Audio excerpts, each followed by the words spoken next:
Yo, yo, yo. Okay, what's up, everybody? I don't know. Is this going? Do we have people out there? This is a great question. Been a weird day, a weird week. What do we got? We got Mission Warrior over on YouTube. Liberty Before Authority. What is up, my man? Over there on YouTube. Good, good, good. Mrs. Tinfoil Hatman over on Rumble. Hello. Hello, everybody. Wonderful. Okay. Text messages just went out. What else just went out? The social media post just went out. Email newsletter is out for those who potentially want to call into the show here today. The call-in link is in the newsletter. So if you get the newsletter, search. It's probably gone into your spam folder, probably gone into your trash, whatever. Search, Basil and Gone, something like that. And find it in all mail. Also, of course, you're going to want to join the text message alert program. Text the word canary to 877. Wait, what is it? Yeah, 877-740-3226. I honestly don't even know if this is going. I think it is. Get on the text message alert program. You'll get them.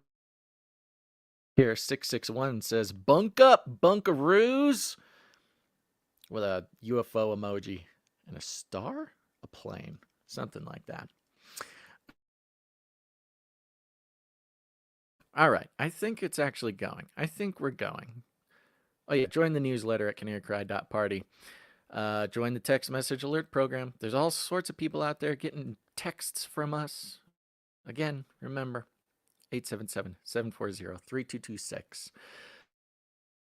Text the word canary. You'll get on the list. Here's some fake ads. In a world where survival is paramount and the wasteland throws its worst at you, only the strong can thrive. Introducing Emu Energy Drinks. With an apocalyptic powerhouse packed into every can, keeping you sharp, focused, and ready to tackle the wasteland with ease. An epic pick-me-up of haphazard chemicals, strong aftertaste, strange side effects, and unmatched rejuvenation. Emu Energy Drinks. Stay alert. Stay alive.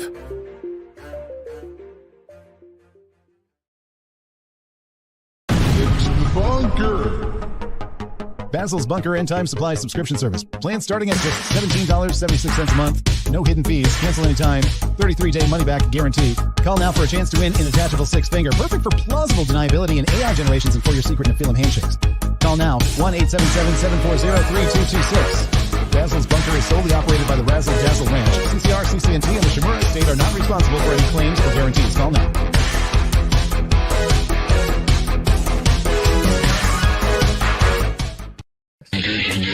Welcome to Basil's Bunker, where we have many amenities in the advent of coming societal collapse. Bohemian Grove generators powered by Chinese lithium cobalt batteries.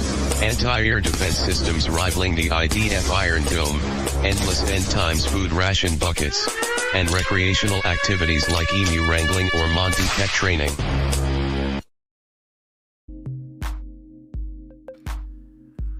What's up, Bunkaroos? Thanks for being here at Basil's Bunker. You're here. I'm Basil. Razzle Dazzle. We're in the bunker together. Thanks for being here. It's a late show today. Late show. Depending on where you are in the United States of America, it's going to be between 5:30 and 8:30. If you're in Europe, that's probably going to end up being, 1 in the morning? Let's see if any of the UK producers, any Euro producers show up for this live broadcast. It's taken forever, folks. It's been a weird week. I don't know if you caught our 9/11 flyby episode on Wednesday, but that should give you just a little bit of a taste about how weird it's been. Of course, there's been a little bit of a natural disaster in my area, so I spent all week running to and fro, running around town, trying to make everybody safe and healthy. But things are kind of calming down now. I got this app And okay, I'll talk about the app later. But we're walking the ducks, folks. This is your favorite royalty-free music that comes with the streaming software, Walking the Ducks. It's an institution here on Basil's Bunker. And this week, with all the ducks in the news, all the cats in the news, on this week of 9/11. Now it's Friday the 13th.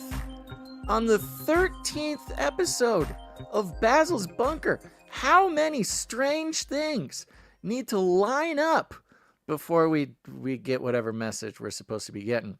It's crazy, folks. It's really crazy. So I knew I had to try my best to get back in the groove here, coming back from Burning Man. I do not have a whole lot of Burning Man content for you this show. I don't. I'm sorry. It's okay. There's going to be a lot more of that to come. But this, we just had to really make Wednesday's episode and this episode happen. I'm not going to lie, folks. It's very much not a convenient time to be doing a podcast. But this is work. This is my job. And there's producers out there who believe in us. And we must deliver. So I don't know why I'm yelling about that. It's just how I feel. Thank you to those who are joining the Canary Cry text message alert system. That's right. You can get text messages from us before we go live, no matter what we're doing. It could be Canary Cry Radio, could be Canary Cry News Talk, it could be Basil's Bunker, it could be one of Gonz's, what does he do? X Spaces, things like that. It's all good stuff, and you can get notified, especially because the powers that be, TPTB, if you're following your prepper acronyms, they don't like sending notifications about what we do. It's a very strange thing, folks. There's a demolition, controlled demolition of so many things going on in the world right now, but also a very interesting controlled demolition of what one might call maybe alt media institutions. There's some very interesting things going on. And it's times like this that I'm just very grateful that God is sustaining this show, sustaining Gons and I, sustaining the producers, even if it means, we're a little bit underground right now. We're a little bit underground, folks. We're just, the Lord has a plan for everything going on today, which he does, absolutely. Let's see here. Oh yeah, get on the text message alert program. All you got to do is text the word canary. You know the word. Don't text any other word. Text that word, canary, to 877-740-3226. Y'all just keep signing up. Y'all just keep getting on the text message alert list. This might be our most successful list. And don't worry, we don't take your name. We don't take any data whatsoever. It's a basically unmonetizable list. We just send you a text message. That's it. But yeah, a bunch of people signing up. I recommend you sign up, dear listener, especially because at any moment, we're less than 60 days to the election. And that's why we're seeing this kind of crazy increase of destruction in the alt media sort of ecosphere. People getting taken out left and right. But if you're on the text message alert list, then you're going to get a text. You don't have to wait for YouTube. We're going to get kicked off of YouTube. We got a warning. We got a warning the other day. Do you know how long it's been since YouTube has given us an actual warning? It's been years. It's been years since they've actually given us a warning. Usually they skip warning and they go straight to strike. They gave us, it's odd. Something odd is going on. So yeah, we could disappear from your platform at any moment. Strangely enough, God seems to be arranging people, places, and things to make some big leaps and bounds when it comes to our streaming sovereignty and getting off the reliance of the classic platforms, YouTube. Unfortunately, Rumble too. Rumbly Bumbly kicked us off on Wednesday because of our 9/11 stream, just because they didn't trust us. They didn't even let us start. streaming. They saw the title and they just said, nope, the Canary Boys aren't going live. But here we are. Yeah, so get on the text message alert system. Text the word canary to 877-740-3226. Jump on with all your best friends. And you can text us back at that number. You can text us, and it's great. And I see them and I read them. I can't carry on a conversation because it's very expensive. But 509 texted, it's my best buddy Basil on Friday the 13th. Hello, fellow Bunkaroos. And then they sent a GIF from the film They Live. A nice spooky gift for GIF on Friday the 13th. Let's see. 913 says, I can't make it tonight. I'm watching my college football team. I'm praying for you. Oh, thank you, Sterling. Okay, good luck. Go Bunkaroos, or whatever your college football team is. 509 says, walk those ducks, my bunker brother. Thank you very much. 417 says, oh, goody. Okay, see, folks, it could be you. You become a part of the show. All right. Like I said, a very strange week, a very late show today. It's madness. But if you've been paying attention to anything this week, you've heard ducks front and center, baby. Front and center. Ducks over there in Springfield, Ohio. Alleged activity with some particular people groups over there. Boy, oh boy, is that the craziest psyop that I've seen play out. Oh, the ducks. Oh, no, that's not true. That's nonsense. This is a conspiracy theory. What a strange conspiracy theory. What a strange thing to call a conspiracy theory. And I guess if you don't know, here, let me bring you something. What do I got here? Do I have something? Yeah, I'll bring, this is out of order. That's okay. I'll bring you this. This is, for those who don't know, here's the type of reporting going on this week. This one's from the New York Post. Haitian migrants eating pets? ? Here's the even more serious story about immigrants in Springfield, Ohio. Oh, that's why I grabbed this one, is because, yes, it's covering some things that are being forgotten. But you heard Trump mention it in the debate, saying that the immigrants are eating ducks, eating cats, eating pets, and it just sent the entire media into this weird, pointless tizzy. This really bizarre, very bizarre sort of psyop going on where it's like the most important thing. I mean, the debate took like second stage in the media compared to like what's happening with these ducks. What's happening with these ducks? What's happening with the cats in Springfield? What's happening? How many?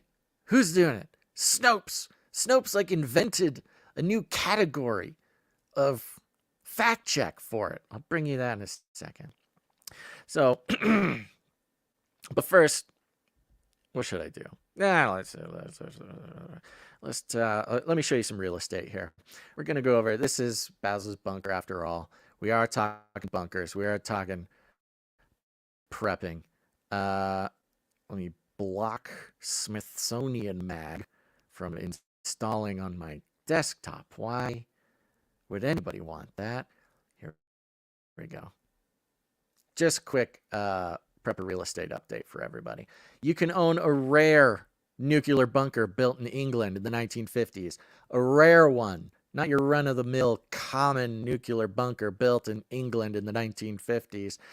We're talking Cold War era, folks. And this, I think, displays just a beautiful difference between the UK and the US, because we've all seen the US Cold War bunkers, these giant missile silos, these huge things. And wait till you see this cute little cozy number over there in England. It's like 1 a.m. over there, so sorry EU people, sorry UK people, you're probably not catching this one live, but wake up in the morning, you'll catch this episode, you can head on down, get yourself a nuclear bunker. This is coming from Smithsonian mag, of course. A Cold War era nuclear bunker nestled beneath a field in Derbyshire, England, is heading to the auction block. It's an auction. Derbyshire. Where's Derbyshire? Hold on. Let's pull up Derbyshire. Derbyshire map. This is not a real place, of course. This is a fake place. A place that doesn't exist. It sounds, it's a fake place from a movie, from like Lord of the Rings. Not just because it says Shire. This is Derbyshire. It's a fake place in England. Let's see if we can figure out where it is here. 80% of the places you hear about in England are fake. They're just sort of made by the media to convince you that the earth is round. Come on, flat earthers. Okay, Derbyshire, United Kingdom. Yeah, it's kind of by Sheffield, which is also a fake place. Yeah, which is right in the middle. It's in the middle part. All right, right smack dab in the middle. That's a great place for a nuclear bunker. It's basically perhaps Ohio, Nebraska. It's like the Nebraska of England. That's Derbyshire. All right, so you can live there. Built in the late 1950s, the hideout includes 2 small rooms situated 14 feet underground, according to SDL Auctions, which will sell the unique structure on September 26th. It's expected to fetch between 15,000 and 20,000 pounds sterling. About between $20,000 and $26,000. This is extremely affordable, folks. Come on now. I wonder what the rules are for Americans owning a bunker. I would purchase this. I don't have 20K lying around, but I think I could. We've been very good at saving our sort of Kickstarter grace. We have talked about many Kickstarters.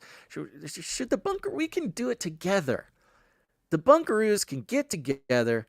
We can buy a tiny little underground bunker in Derbyshire, fake place, and that's where we'll hold our conferences. Quote, some people like the idea of buying a bit of post-war Britain, auctioneer Jim Dimitriou tells BBC's Isaac Ash. It's a piece of history. Well, okay. It might be a piece of history, but it's a practical thing. The bunker was built to serve as a listening post manned by 3 people. In the event of nuclear war, the trio would have been expected to report on the nuclear bursts and on the fallout of nuclear attack, per a statement from SDL Auctions. They were provided with enough food and water for 14 days and had a landline and radio communications available to them.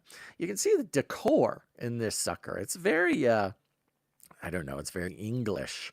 Very sort of Victorian style carved furniture, lots of gold. Well, in this particular, they have a red phone, which of course, in a nuclear bunker, you're going to need a red phone, old style rotary phone. But on either side of the phone is 2 gold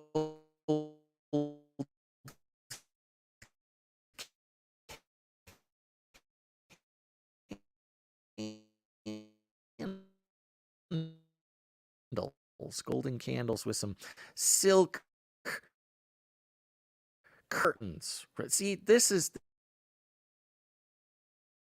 a little bit of poshness to your bunker. This is sort of if you've ever seen Downton Abbey, it's like a Downton Abbey nuclear bunker. In a video walkthrough, Dimitriou enters the hideout by descending a tall ladder. Okay, now they're going to describe to us a video, which I will just play for you here in a moment. But you can see some more pictures. This is, they say it's 2 rooms. It's just 1 room. This is the 1 room. The other room is a closet. You've got curtains all the way around the side, so giving it a nice hemmed-in sort of feel. They've got a golden framed, I'm going to say 4 foot by 2.5 foot painting hung up on these curtains of a nuclear explosion. But it's a gold sort of Victorian-looking golden carved frame. It's beautiful and just my style. At the end of the room, you've got a bed, I guess. I don't know how else to describe it. It's a bed with a velvety yellow golden blanket. Lots of gold here. It's sort of like an attempt at a poor man's sort of Trump bunker. There's a sheepskin rug on the ground, which is something. And there's a little tiny stove, little baby stove. But again, with some very classy stove pokers, wood pokers, the tools, the accoutrement for a wood burning stove there. Make sure that the chimney is in working order, or else you will immediately kill yourself lighting a fire in this thing. Here's a quick little video, which I hope will play on the podcast. I'm going to play this video, and if you're on the live stream, let me know if the audio does not play. Good morning, auction fans. Guess where I am? I'm in a nuclear bunker in the Peak District. I'm in Derbyshire. I've walked down. I've minded my head. Got a rope there in case I need to pull myself up. Built in the late 50s, past the part of post-war Britain. And this one is a cracker. For those of you that know me, my name's Jim from SDL Property Auctions, and this is the third one of these that I'm selling, so I'm getting a bit of a reputation for myself. But this is probably the best one of the lot. As we walk in, we've got carpets, we've got a sheepskin rug, we've got velvet curtains, we're very well insulated, we've got a log burner, and we've got the most colourful of beds. A log burner. We've got the keys, so you can come and have a look. These have been extremely popular, the last couple that I've sold. That's probably not a picture that you want to have a look at when you're here, but we have got storage. Fancy a beer while you're down here? There's a beer. There's a little gas cooking element thing. There's a battery for electrics. All sorts in here, sort of electric there as well. As you can see, you can spend your time here. We've got some tins of food that maybe need another look at, but there we go. You've got a little bit of reading material while you're here as well. So come and have a look. We're just outside Buxton at the Peak District in Derbyshire. Have a look at the pictures, because you'll be able to see what we've got out the top, because it's a wonderful part of the countryside. But there you have it. September 2024's nuclear bunker with Jim Demetrio from SDL Property Auctions. There you go. Isn't that nice? It's just kind of nice hearing that that guy's accent describing a nuclear bunker. Apparently, he's sold 3 of these things. So this might be the guy. We might need to get this guy on the payroll, or maybe on the show, just talking about selling these bunkers. That's actually not a bad idea. Okay, what is this guy's name? Hold on. We're going to go to his YouTube real quick. This seems like an achievable guest. I think this is a totally achievable guest we can get on the show here. Excuse me if his video starts playing again. Let's see. SDL Property Auction. Got 200. Nope. Don't play. Thank you. 263 subscribers. Nuclear bunker. Yeah, I think we'll send these guys a message. I think we better send them a little messerinsky. See if they want to come on the show. I would be very interested to talk to somebody who has sold specifically these bunkers. I mean, off-grid properties, of course. We love off-grid properties. We love the acreage. We love the rural. We love the seclusion. But I mean, selling an actual physical bunker is gotta be something special. So we'll see. Somebody remind me to send this guy an email, or even better yet, somebody send this guy an email on my behalf. Yeah, we'll figure that out. There you go. SDL Property Auctions. Check it out. 263 subscribers. Maybe we could bump these guys' subscribers up a little bit. Although I don't know if we have enough people tuning in to this live stream at 6 o'clock on a Friday night.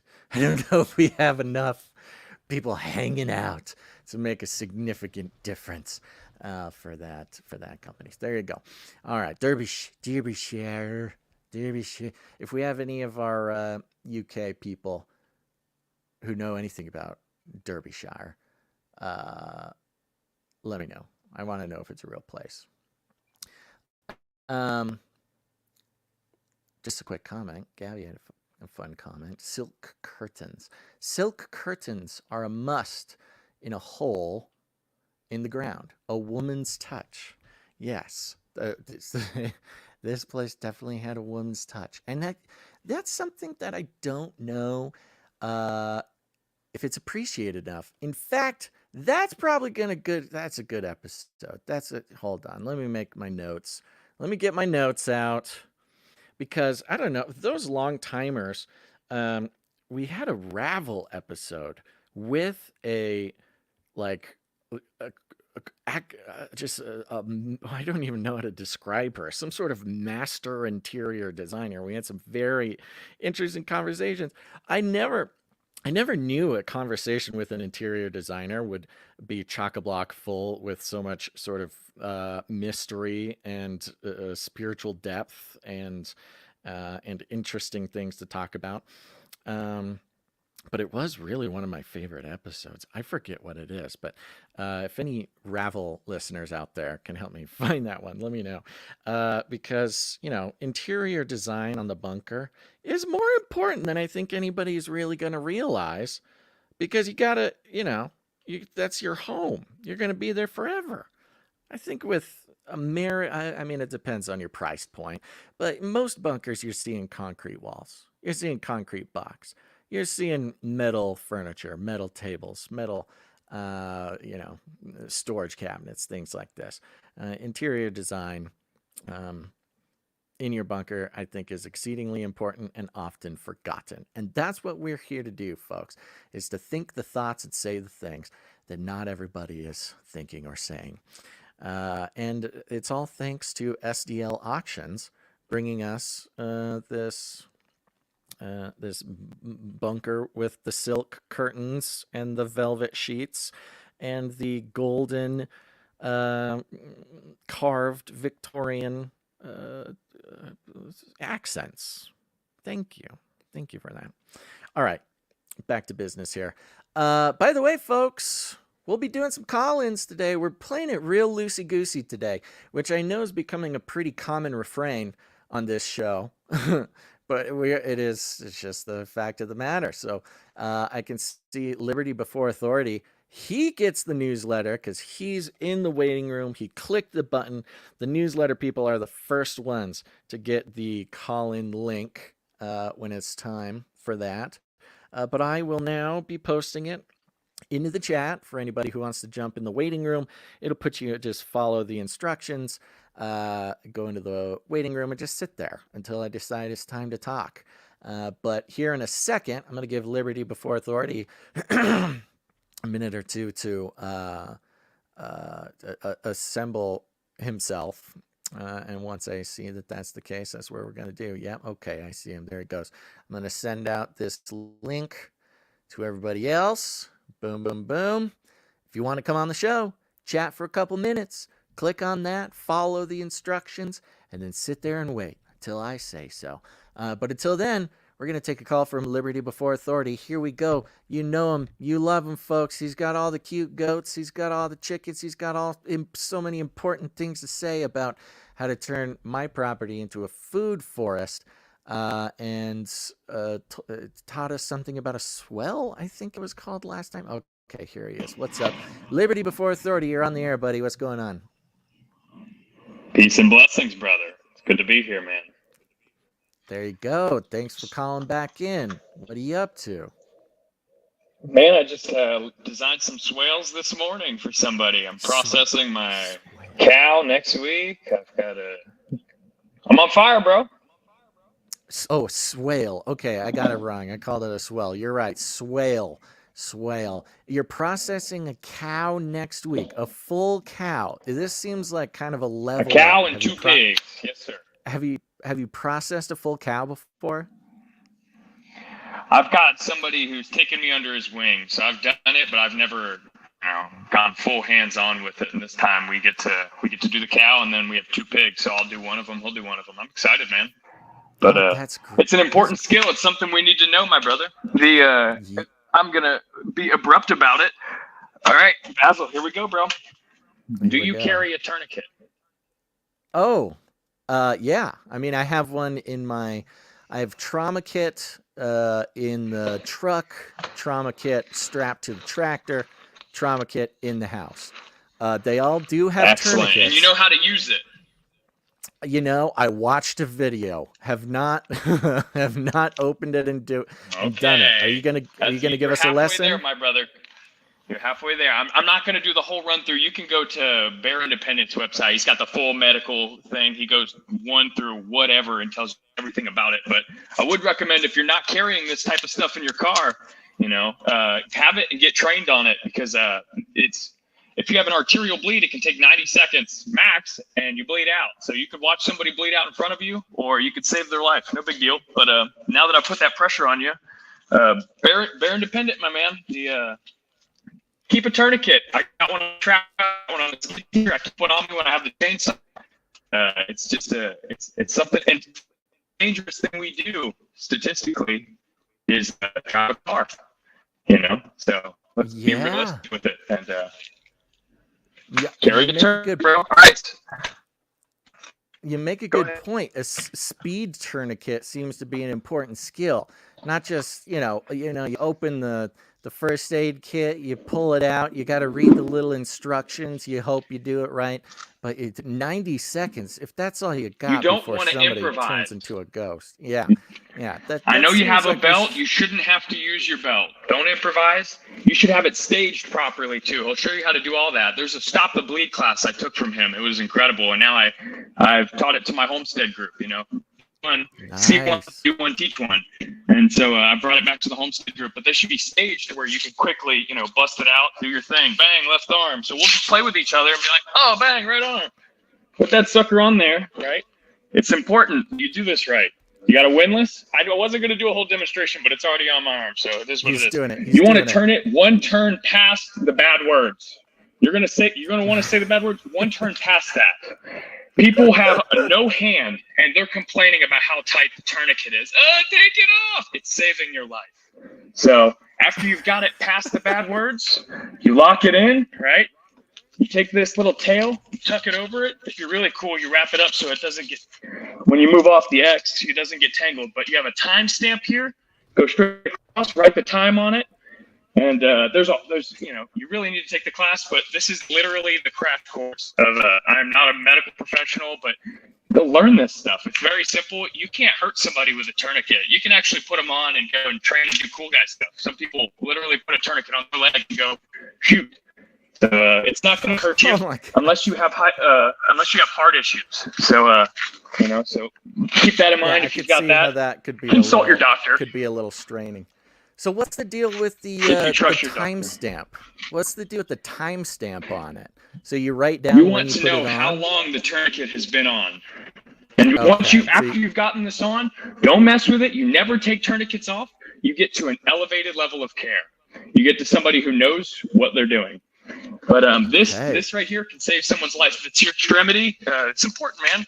And even just having it is the first step. Maybe somebody around you is going to be trained, but let's get trained, guys. Come on, we prepared this. This is real. So have your kit. You got your trauma shears. The whole nine. I'm not trying to sell his stuff, but I'm definitely I use it, and so I just figured I'd put it out there. Things that I use and I found quality. I wanted to promote, my man. Another thing, Spyderco has an awesome knife that you can. It's a build for self-defense, but it's super intuitive to be able to take off and have it and be ready. So yeah, a neck knife's pretty dope, man.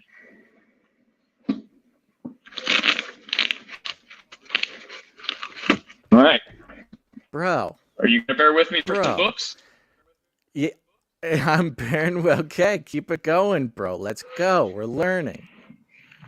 All right, so I've got a bunch of books over here, and I'm going to be super quick about it. But if anybody wants more resources on specific things, I've found these to be a wealth of knowledge. If you're homeschooling your children, or if you want to learn how to not be fooled, you need to start with the trivium: grammar, rhetoric, and logic. And this was taught when they got rid of the one-room schoolhouse. They got rid of this, and this right here. This book will help you to not be fooled. If you were a Roman slave and you earned your freedom, the first thing you had to do is learn the trivium.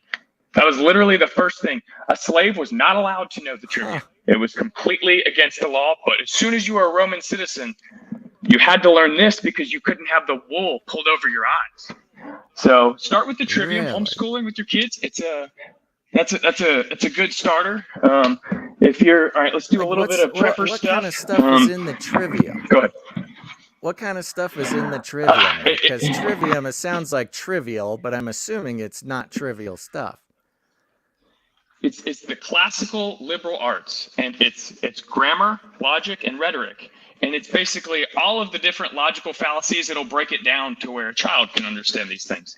And I've found a lot of good use in this book. So the trivium's a solid one. I'm going to try and run through them quickly because I got a lot here. But if you're interested in the prepper type stuff and you want to take it serious, Civil Defense Manual, fantastic. Literally walk you through any type of scenario, not just your things are done, locked down, we're hunkered down in our house. This is like, everything from storms, preparedness to full on operational security, where you want to fall trees if you don't want someone to come, all kinds of good stuff, man. The Civil Defense Manual. Yeah. Okay. Resistance operating concept, another fantastic one. I haven't gotten fully through it, but it's a wealth of knowledge.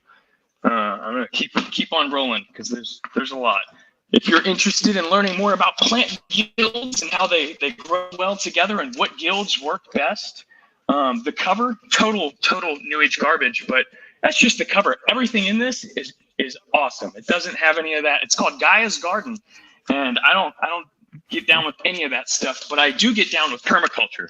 And this book is worth it just for the charts you get in the back of it.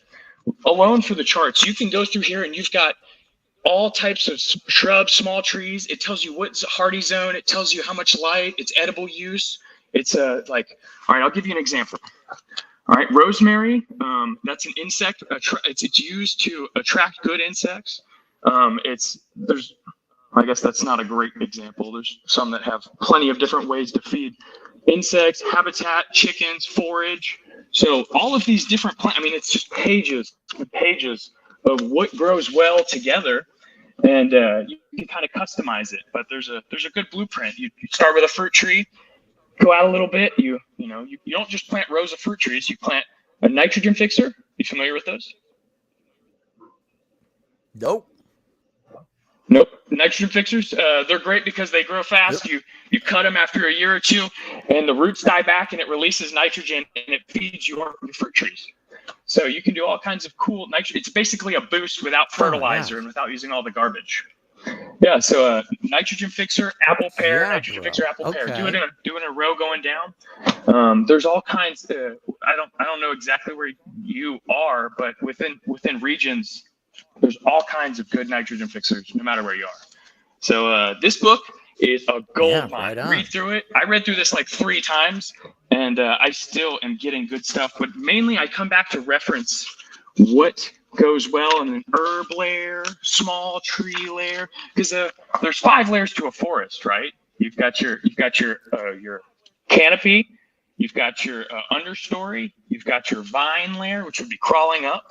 You've got your shrub layer. I'm going off the camera. Shrub layer, and then at the bottom you have arguably you have a ground cover, and you also have underneath the soil, right? Your microbial life, and you want more fungal than bacterial. But I'm not going to I could go on tangents about all that stuff. I'm going to keep it quick.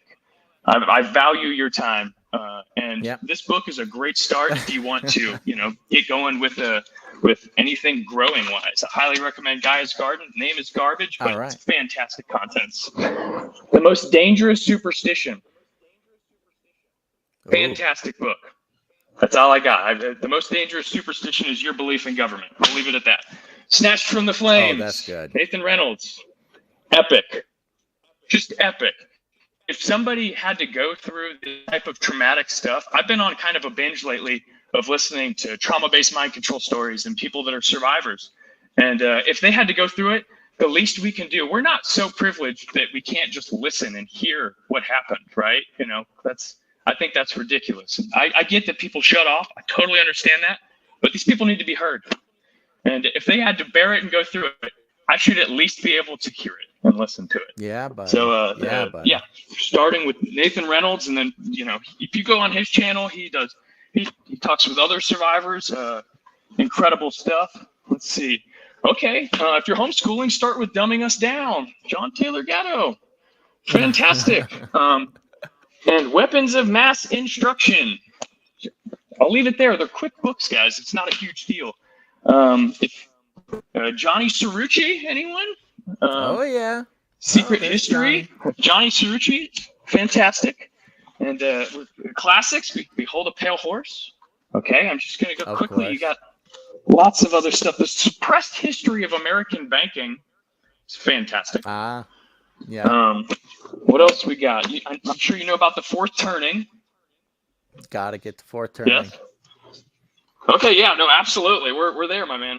We're there. You got to know about it. The Invisible Rainbow. You already got your recommendation on that. Oh yeah. And that's my quick run through. I don't want to bore you with books anymore. Bro, I just wanted to give you some good resources and some stuff. Dude, no, that is so good because obviously it's a very important part of this show to point people in the directions they need to go. And your recommendations, I mean, you are one of the most intense dudes going out there and doing it and living it every day. So I know for a fact people are appreciative of what you bring to the show when you call in, bro. Thank you so much.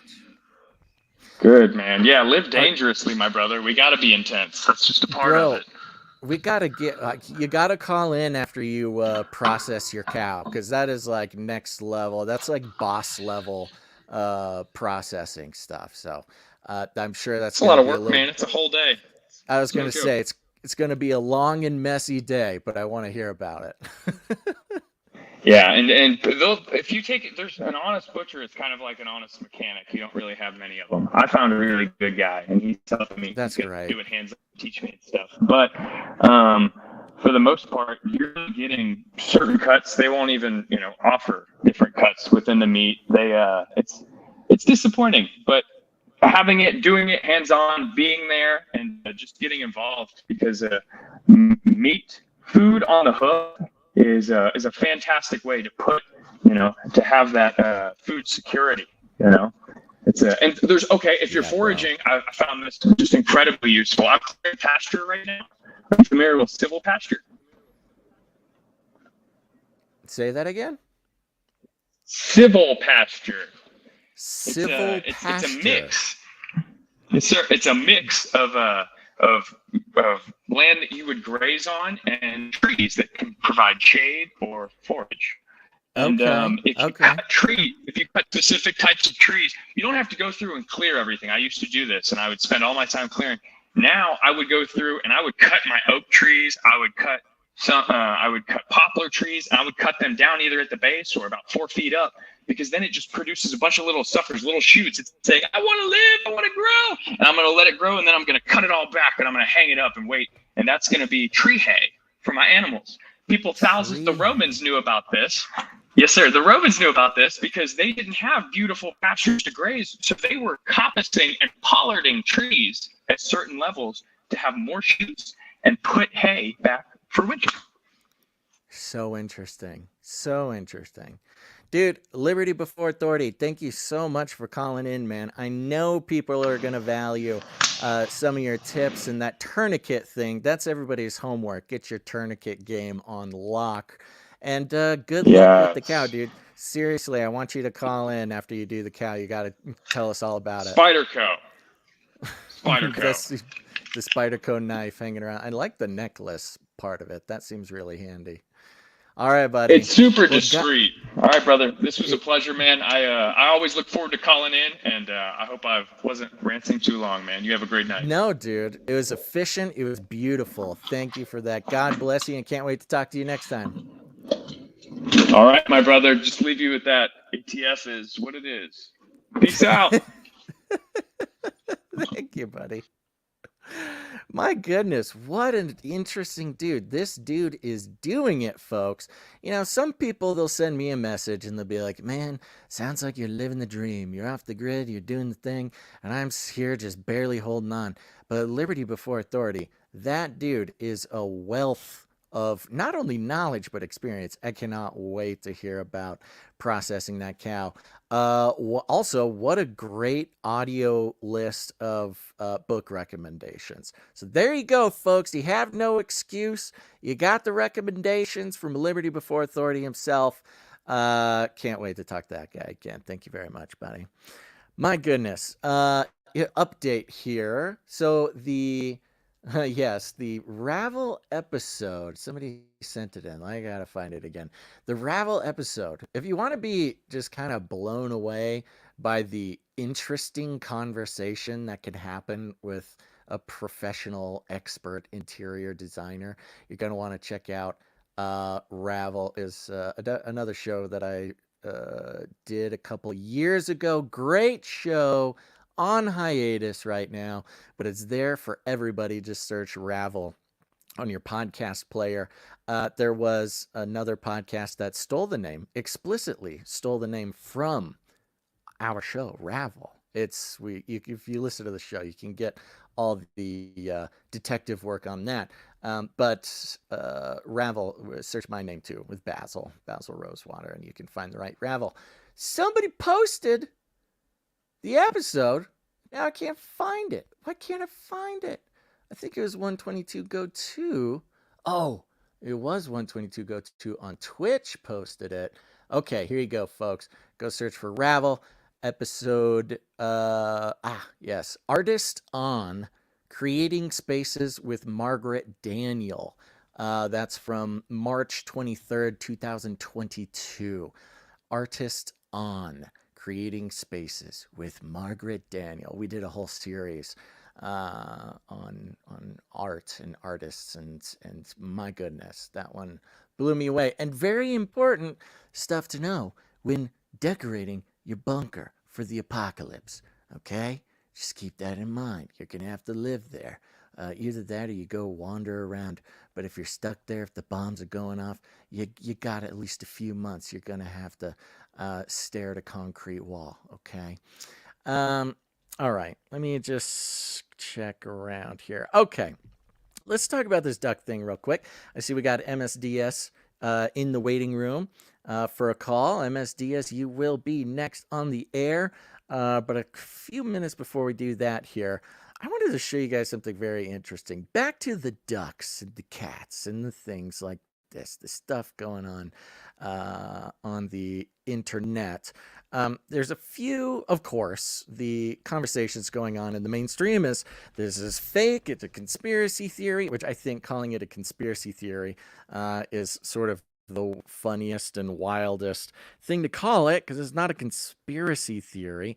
It's nobody's. I mean, maybe they're conspiring to either to eat the ducks from the park. It does. It's just a weird thing. Some people are calling it a hoax, things like that. But the big the big phrase is that there's no evidence. There's no evidence that Haitian migrants are eating ducks in the park. There's no evidence that Haitian migrants in Ohio are eating goose.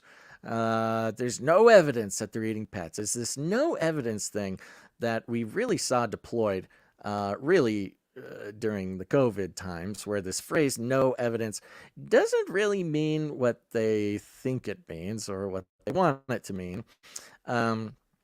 Because of course I'll jump over the synopsis. That might be the best way to do it. It says here, no evidence Haitian migrants are eating ducks, geese, or pets in Springfield, Ohio. And it's hilarious because no evidence Haitian immigrants are eating ducks, geese, or pets in Springfield, Ohio. And at the top of the page, they have the picture of the alleged Haitian guy carrying a dead goose in Ohio. Okay.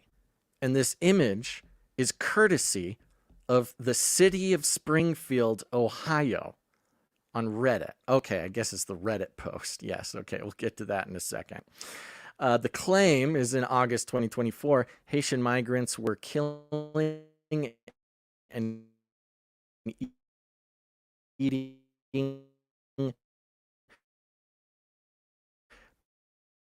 pet cats and park ducks in Springfield, Ohio. That I've originally OG Snopes would rate these things true or false. It's either true or it's false. And you can pretty much guess exactly what they would say depending on the politics that are connected to the conversation. Then they started saying, oh, mostly true or mostly false, given just a little bit of subtlety. This is when it became very difficult for them. People stopped trusting them as much. The evidence against their conclusions was so easy to debunk that Snopes basically became a joke. And now they've added some more categories, and I don't know when they added this. I'm just saying, for me personally, I have not seen this category before. And the rating is unfounded.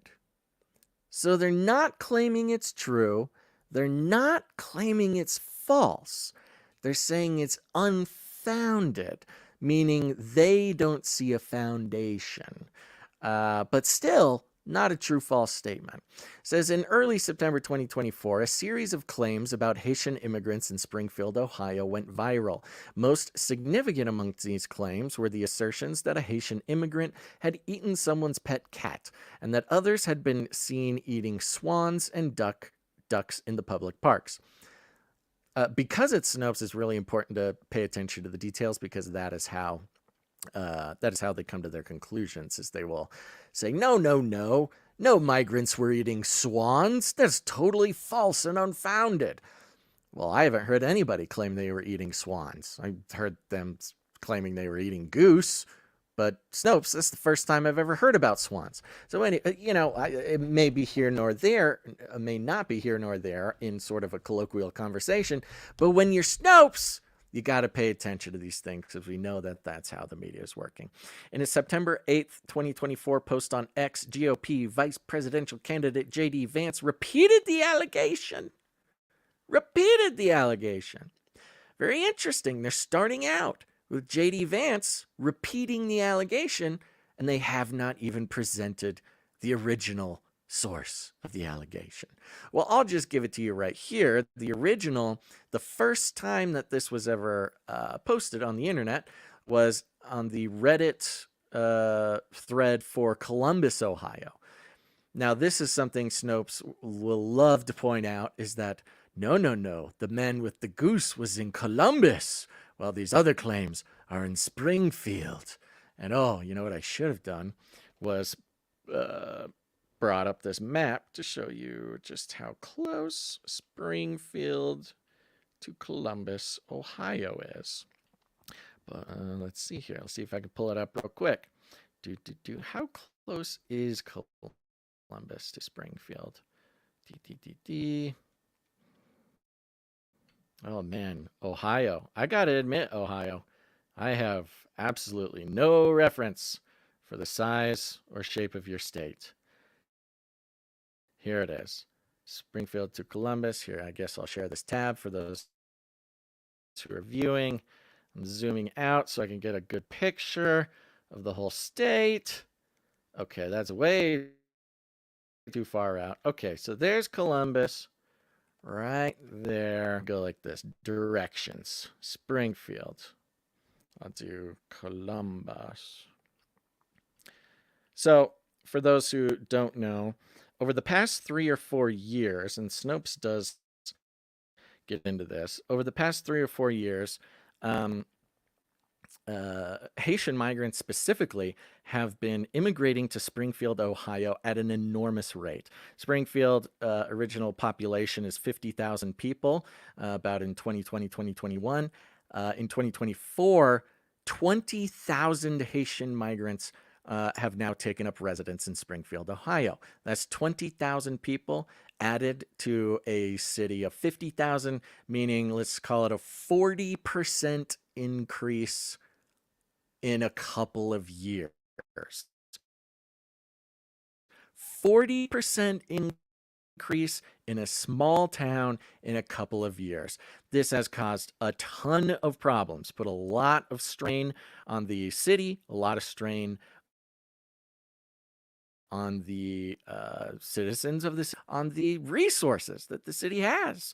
In fact, this has been going on for a while. This is not a new thing, which is another thing you want to look out look out for when you see the media talking about it. And they like to talk about it as if it's an overnight thing. But anyways, a huge influx of Haitian immigrants in Springfield, causing all sorts of problems.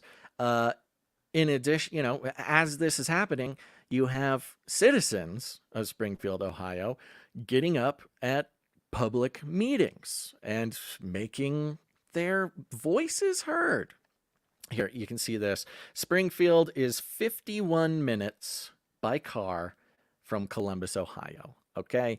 So to say, the Goose Man was in Columbus, not Springfield, come on. They're basically the same thing. If you're getting 20,000 Haitian immigrants in Springfield, I'm sure you're getting some in Columbus as well. And for those who can't see it, Columbus is a much, much, much bigger city than Springfield. Probably more equipped to handle the migrants. But to say, no, Springfield Haitians aren't eating goose, that's Columbus Haitians, is just kind of I don't know, it's an intellectually dishonest thing to do. So, part of okay, let me go back to the Snopes real quick. They talk about the claims. They say, the claims by J.D. Vance and these right-wing influencers, Benny Johnson, Tim Pool, Charlie Kirk, Representative Jim Jordan, all these right-wing lunatics talking about how the Haitians are eating pets and stuff in Springfield. So just by dropping those names, they're, of course, triggering everybody to, assume that this is just a crazy conspiracy theory. Says here, as reported by the Springfield News Sun, the claim that a Haitian immigrant ate a pet cat stems from a rumor posted to a Springfield Facebook group. Okay, so you have a citizen of Springfield talking about a Haitian eating a cat. Is it proof? No, it is not proof that anything is going. But it's evidence. This is a big thing. The media, they kind of get caught up between, they say without evidence. Well, that's almost never true. So an idea wouldn't exist without some evidence. However, evidence is not proof. Let's get that straight. You got to get enough evidence to prove something. Evidence is little bits and bytes that hopefully add up to a big thing called proof. So, citizen testimony on Facebook, citizen testimony here on, if I go over here to New York Post, it says here, Springfield, here's an Ohio resident claims Haitian migrants cutting off ducks' heads and eating them. I'm not going to play that video on the show here because it's not family friendly. That this is a black man who lives in Springfield. He gets up and he's basically scolding the city council and the police department for not taking the problem seriously, talking about how he sees the ducks and the geese and the Haitian immigrants eating them. There's also, thank you, Snopes here, says false evidence in defense of the claim that Haitian immigrants were eating cats. Okay, the cat thing. There's a video of a lady who was eating a cat, but that was allegedly this person is not Haitian or an immigrant, whatever. However, there are again Springfield residents claiming that they have seen vans cruising around, picking up cats. This is just what they're saying. Again, this is potential witness testimony. There's no videos, there's no nothing. But again, when something like this is going on, to not believe the witness testimony of Springfield residents is just rude, honestly. It's just simply rude to say there's no evidence when there's lots of witness testimony. Witness testimony is evidence. Then it gets into the goose picture here. Another piece of purported evidence for the claim of widespread Haitian goose killing in Springfield concerned a single image of a black man carrying a dead Canada goose. Like the body cam footage used as evidence for Haitian cat killing, however, this image does not come from Springfield. The photo can be found in a Reddit thread about Columbus, Ohio. and was posted at least 1 month earlier than these viral claims. I don't know what the difference. Why does it matter that it was posted last month?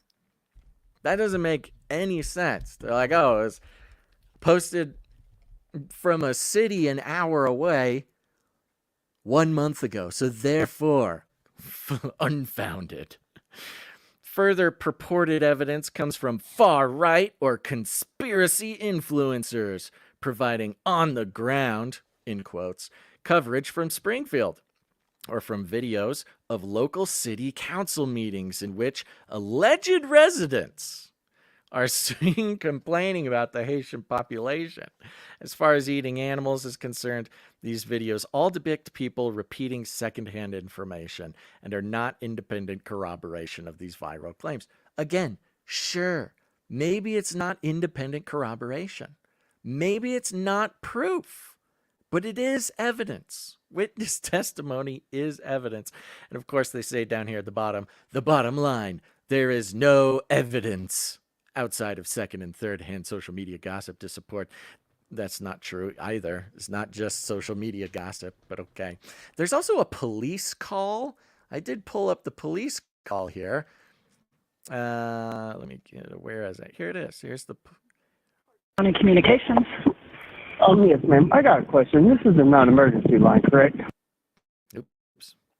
So I'm not going to play the whole thing, but here is one of the police calls. All the media is claiming that there's no police reports, there's no 911 calls or anything, and yet maybe this is fake. Maybe this is AI. Maybe this is a fake 911 call, or not a 911 call, a non-emergency call. Clark County Communications.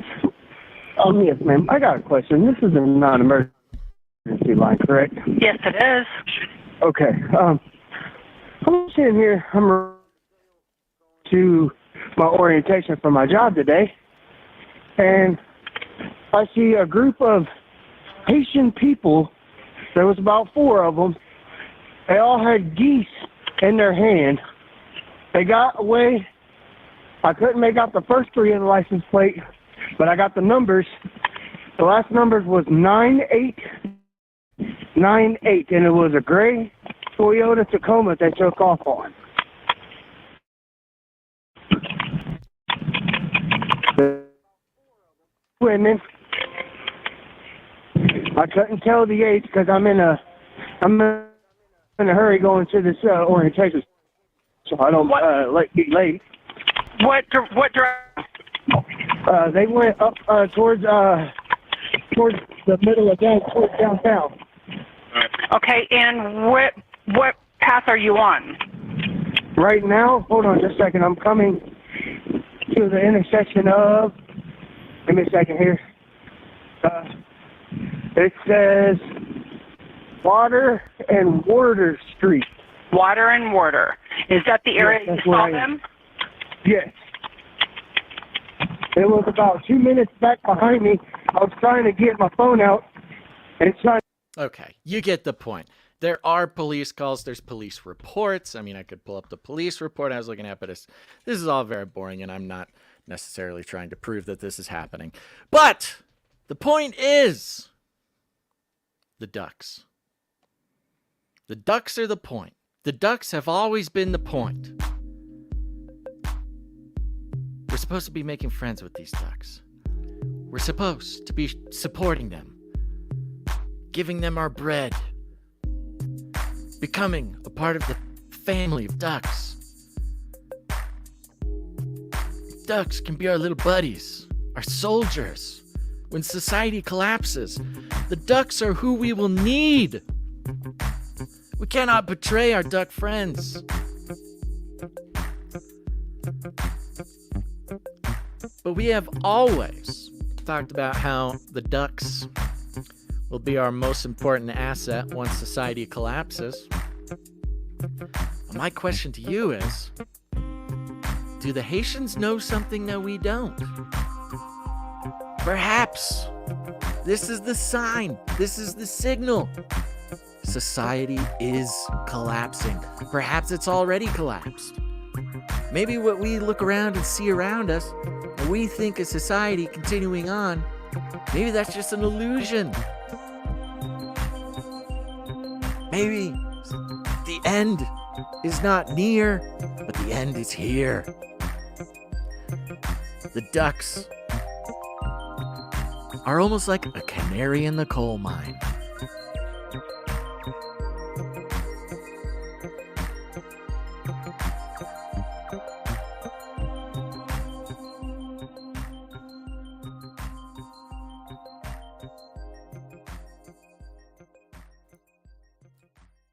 When the ducks start being victimized, when they became, the end is near, but that the end is nigh. Sue RN in Rumble says, can't believe the ducks are in the news like this. We love feeding the ducks. I know. I'm telling you, KHP, the end is now.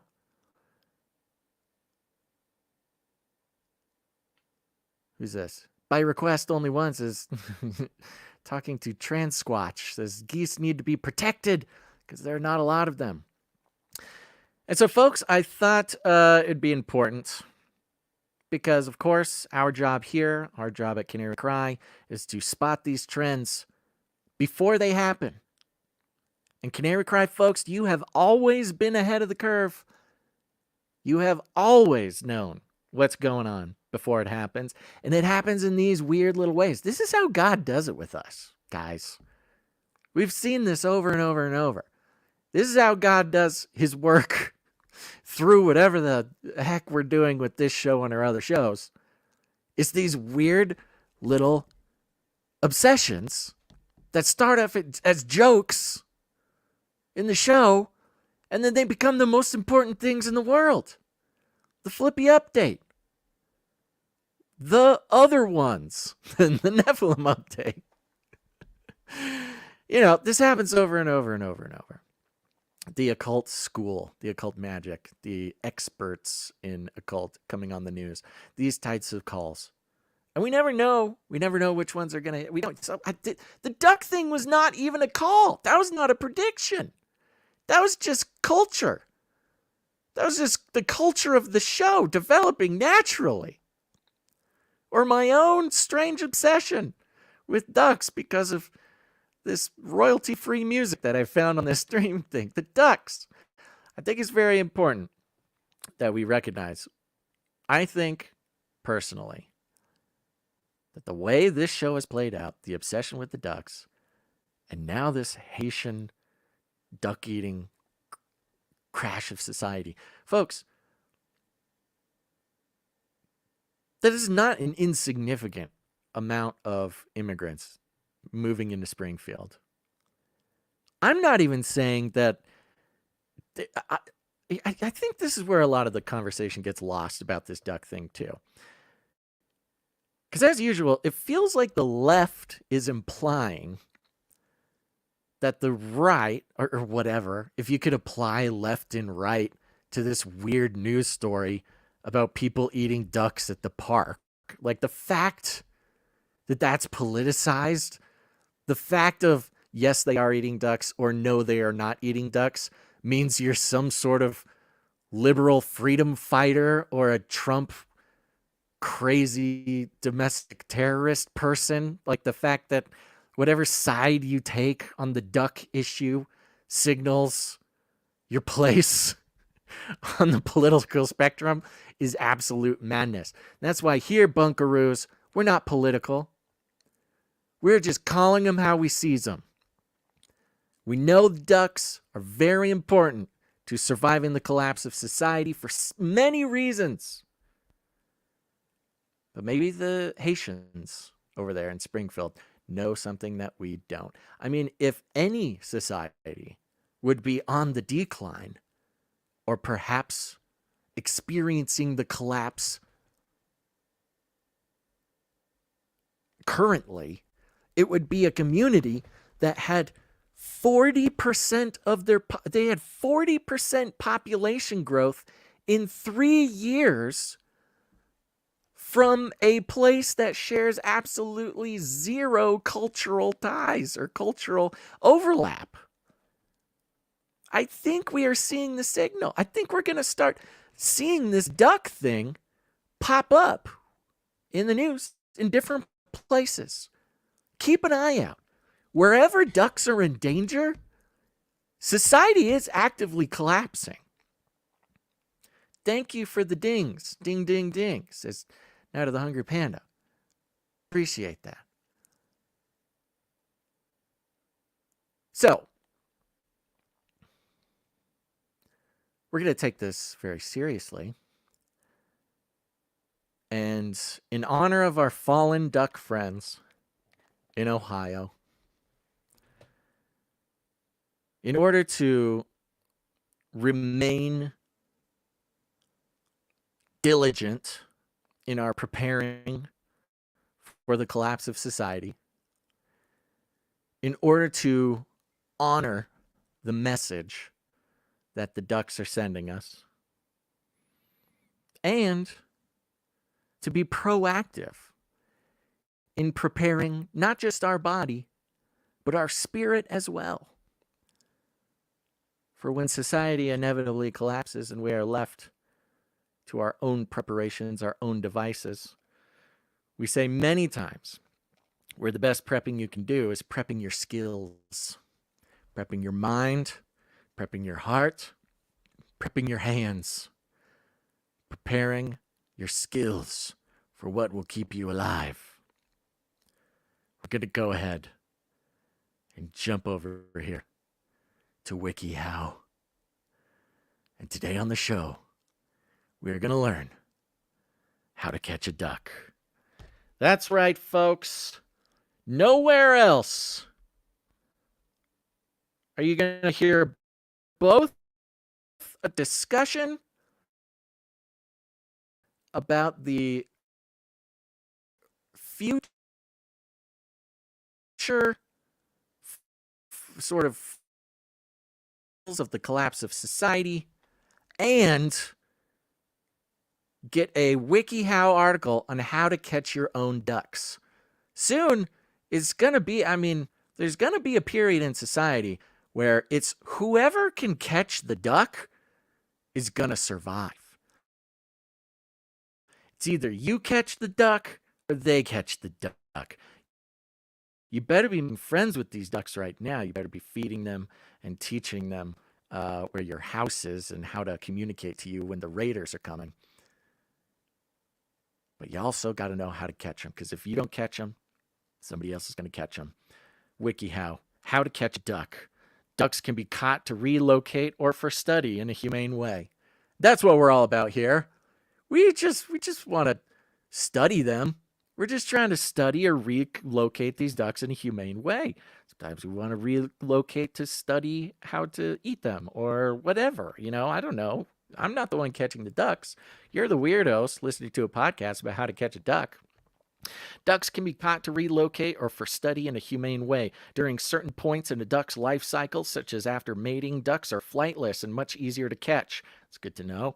Use food and other attractants like decoys to bring the ducks in close enough to catch. Once captured, the ducks can be banded or relocated to other areas. Gotta love WikiHow because they give you pictures. Method 1. Listeners who are not watching, would you like to guess what method 1 for catching a duck is? You'll never guess, because method 1 is using dog food. We have a great image here. First panel, a hand with a bowl with a bag of dog food going into the bowl. Step 2, putting that dog food in the bowl on the ground. Put a small bowl of dog food outside. Fill up small bowl with wet or dry dog food. That's interesting. Filling up a bowl with wet dog food. This seems like a good way to attract dogs, not ducks. It's a race. When you're trying to catch a duck, it's a race against time.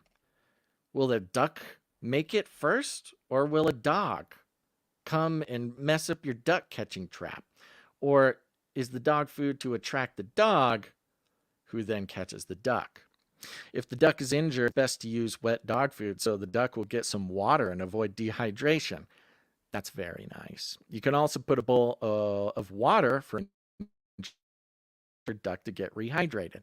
See, folks, this is how we should be handling the duck catching. It's like, we have a relationship with these ducks. I don't know what you're going to do with your ducks, but I want my ducks to be hydrated, and I want them to be full of dog food. Sounds kind of carnivorous, very strange. 2, step 1 is put the dog food out. Step 2, you'll never guess, folks. Step 2 is hide somewhere with a net. There's a picture here. Off in the distance, you got the dog food in the bowl with a big red arrow pointing down at the dog food. Great. And in the foreground is you. This is you, you weird dog, you weird duck catcher. This person I don't trust the person. I don't know how to really hunched over in a wrinkly button-up shirt, hiding behind a bush. He's a dark-haired man. He's holding a net, a pretty big net. And if I saw this happening in a park, I would also call the cops on this guy. This is a criminal duck catcher. This does not look like a legit guy. Hide somewhere with a net. Find a place to hide where you can see the food bowl, but the duck will not be able to see you. Hide there with a big net, with a net big enough to fit the duck. Bullet points. A net with a handle will give you a good leverage to be able to scoop the duck without having to get too close. Get a net with an opening greater than 1 foot in diameter. A large fishing net is a good option. Then you have another image here. You have another image here of a duck in the foreground eating some sloppy, wet dog food out of a bowl. And, it's unfortunate that this is the character they chose in the WikiHow article. Let's just say it's a young man with dark hair. He's pretty lanky, and he's not behind the bush anymore. There's no shame. He is jumping out of that bush, coming at this duck, full speed with a net. And up in the corner of the image is the volume symbol, the speaker with the waves coming out of it, and a big red circle and X, just to make sure you know that when you are jumping out of a bush to go catch the duck, no sound. Turn that volume down. Sneak up on the duck, it says. While the duck is eating the dog food, quietly sneak up behind it. Make your movements quick, but quiet, because you need to get up to the duck before it's done eating. But you don't want the duck to hear you coming. Keep the net hidden behind your back so the duck does not see it. I do not think hiding the net behind your back so if the duck looks at you, the duck doesn't know what a net is for. If he looks around and sees you, that's the end. He's not going to look back and see you, but not see the net and go, oh, this is just a regular cool guy coming to get me. Oh no, what's that net? Oh no, run! Now we've got this poor duck in a net. Oh no. Step 4. Scoop up the duck with a net. When you get close enough to reach, swiftly bring the net down over the duck. Grasp the duck by the neck while it is in the net to gently lift it off the ground. If the duck flies away before you can get the net out, try the method again the next day. If you don't catch the duck with the dog food and the net, don't worry. Do it again. Just come back. Try again. Got this picture. He's being very ginger with the duck. You take the duck out of the net, remove the duck from the net, gently reach in to grasp the duck by the neck. Be careful not to pull the duck out with its wings tangled in the net. Gently work the net free from the duck's feet and wings to prevent injuries to the duck. While holding the duck by the neck, you can safely place it into a carrier for transport or release it at a new location. Folks, we might need to start catching these park ducks and making it a duck sanctuary. Is this the thing? Is this what we're doing with our power now? Are we starting a duck sanctuary? Bunkaroos? Do we need to start a duck sanctuary? Well, if you thought method 1, method 2, catching a duck at night. That's right, folks. We're catching the duck at night. KHP, Night of the Hungry Panda, says, I know many hunters, and this is not how they go about doing this. LOL. Yeah. Well, it's WikiHow. I mean, I'm sure. I think even totally unrelated, 100% unrelated from Springfield, Ohio. Statistically speaking, a Haitian has read this article.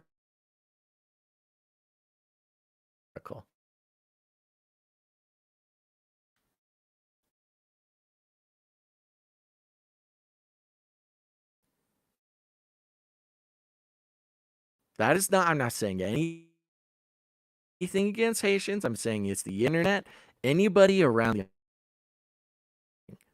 I'm not saying anything about Springfield. Don't get me wrong. I'm just saying it's the internet. And apparently catching a duck is important enough that there's a WikiHow article. All right, catching a duck at night. The first image is just a clock, a man looking at his watch, and a big red arrow pointing at the watch. The time is 9:55 on the watch. That's getting a little late, I think, for catching ducks. Wait until it is dark out. Hey, if you want to catch a duck in the dark, step 1, wait until it's dark out. Ducks don't see well in the dark, so your best bet catching a duck is at night. Wait until the middle of the night, because we'll be sleeping. Okay, we know where this is going. Step 2, sneak up on the duck. Again with the sneaking. It's got the volume button with the circle at the X. This is now a blonde man. Okay, all right. Diversity. We've got true diversity going on. This WikiHow. This is a strange man. A very tall, lanky man. You got a sleeping duck minding its own business, and you've got a weirdo at 10 o'clock at night sneaking around in the dark, sneaking up on ducks. Sneak up on the duck. While the duck is sleeping, carefully creep up on the duck. Make your movements slow that you don't risk waking the duck and alerting them to your plan. Do not alert the ducks to your plan. Observe the location where you have spotted the duck for several nights. You gotta case the joint. You gotta take a look at these ducks for several nights. You gotta scout the ducks. You may be able to locate a nesting location where the duck sleeps at night. Look for matted grass or droppings nearby. Okay. Now, this guy just has a cage, and he's just putting a cage down right next to the sleeping duck. The duck is still asleep. This is very silent. This is a very silent white guy carrying a cage around at night to catch this duck. Step 3, put down a carrier. Put the animal carrier down. Open it up. Yeah, get a carrier. Oh, this is a wonderful. This next image here, this is for step 4. Scoop the duck into the carrier with a blanket. You got an image of this man who has gingerly wrapped up this duck in a pink blanket. It looks like, you know what it reminds me of? It reminds me of the picture books in Sunday school. And, they tell the stories of Jesus. And the Pharisees and the Sadducees and the Pharisees were always sort of draped in robes as they walked down the street, and all the, this is such a random thing, but it's just what came to my mind. It looks like a Pharisee duck. Like he's about to ask a crowd of Hebrew people, like, what would you have me do with him? I guess that was Pontius Pilate, but you get the point. This duck is about to crucify Jesus. Scoop the duck into the carrier with a blanket. When you've crept up very close to the duck, cover the duck with a lightweight blanket or towel. Quickly use the blanket to scoop the duck into the carrier before the duck has a chance to figure out what's happening. You must move swiftly.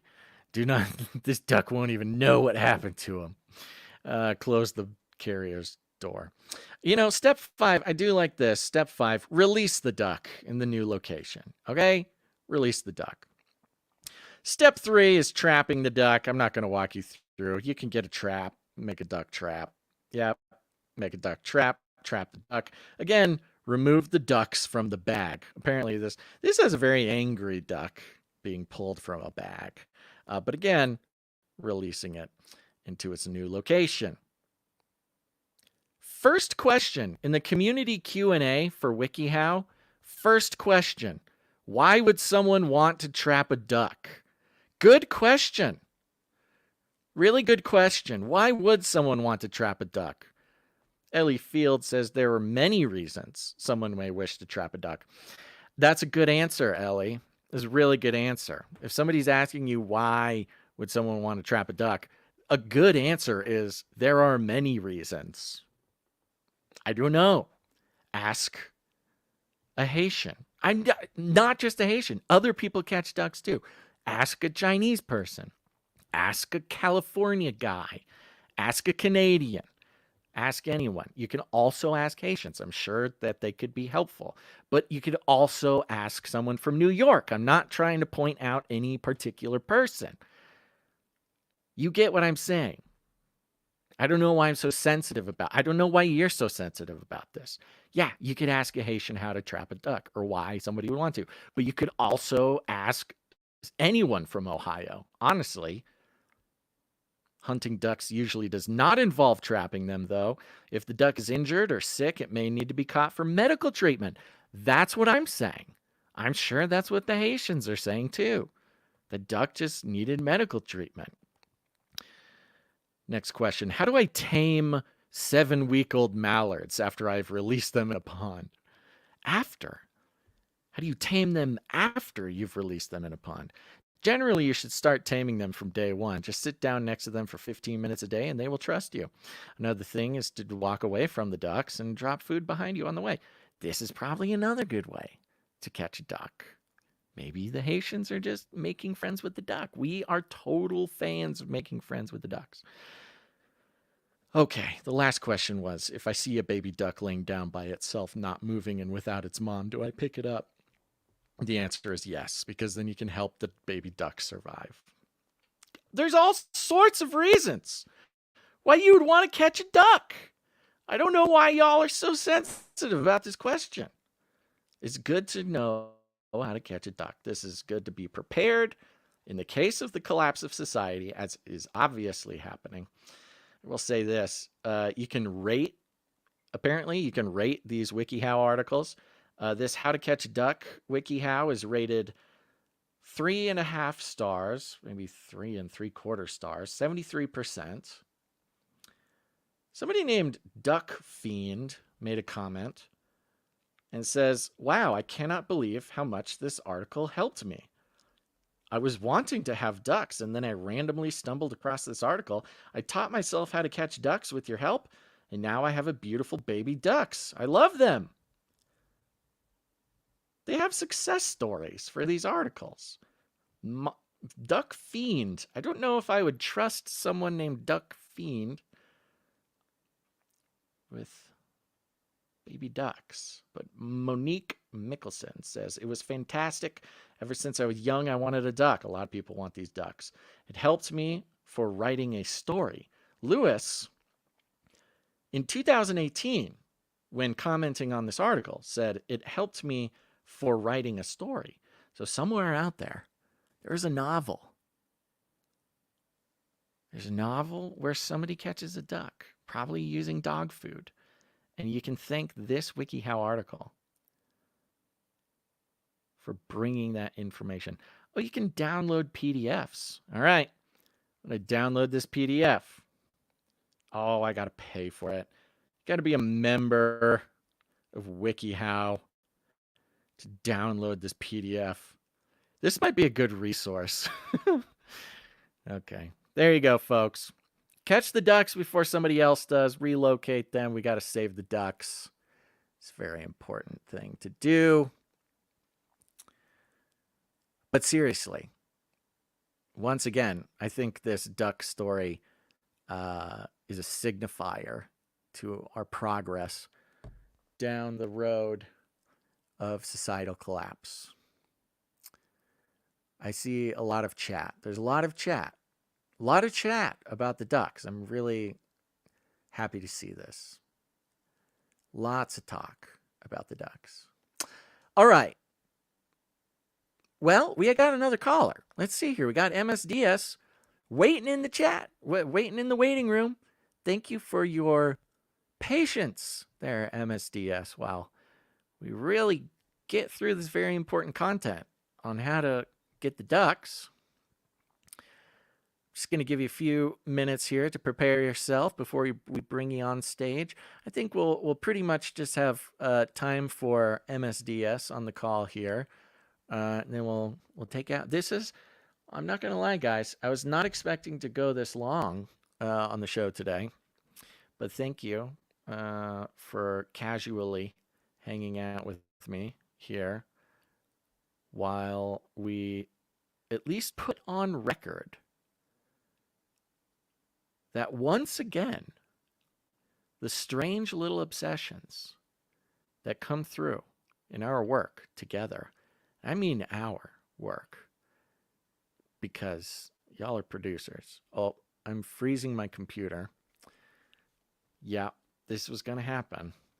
That's what I get for opening up too many tabs about ducks. Very memory-intensive project here. Bringing you all this very important information about ducks. And my mouse is gone. Apparently my mouse has fallen on the floor, which means that I am pretty out of luck. Okay, hold on, everybody. Hold on 1 second. Nobody. Quack. Quack. Quack. Quack, quack. Okay. Got it. Got it. Got it. Here we go. I've got my mouse. Now I can try to save my computer from crashing. All right. Okay. Thank you to the producers of this show in all your shapes and forms. MSDS. Let's see if you're here. MSDS, thanks for calling. You're on the air. Can you hear me? I can hear you. How you doing? Good. How are you and Basil or Gonz doing?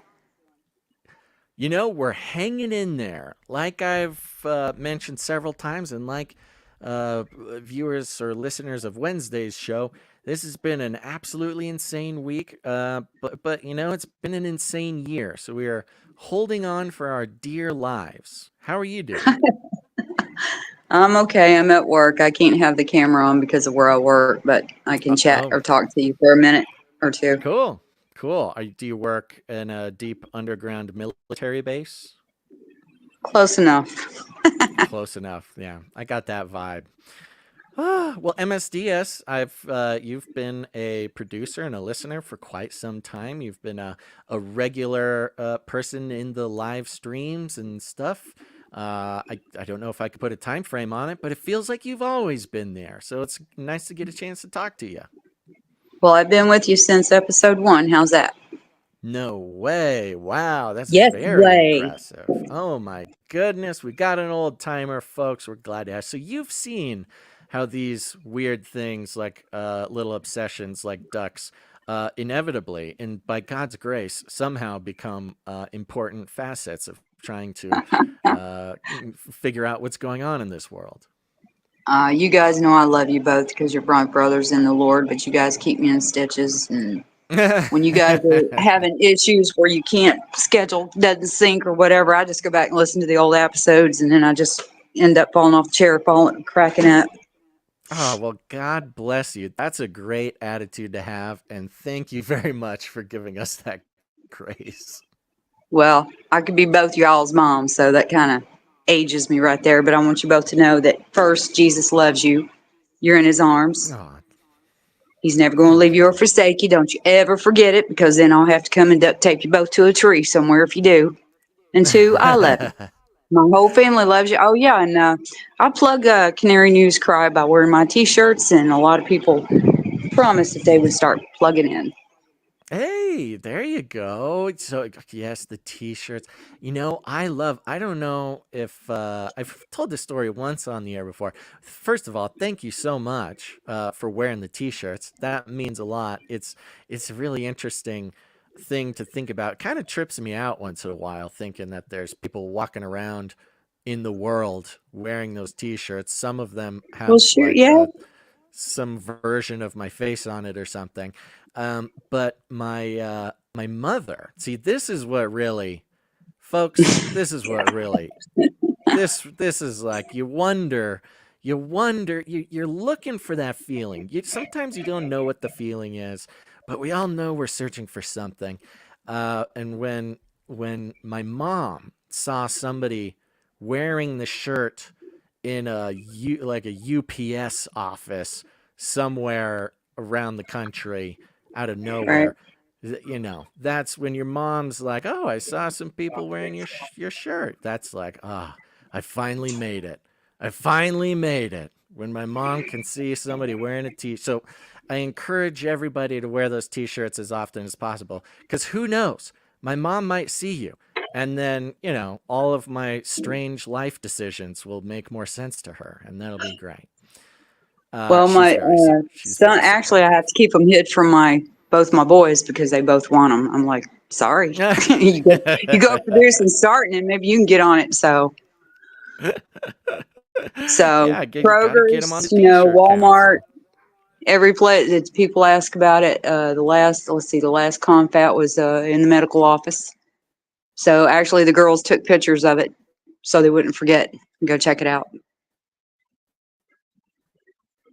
Did you hear me?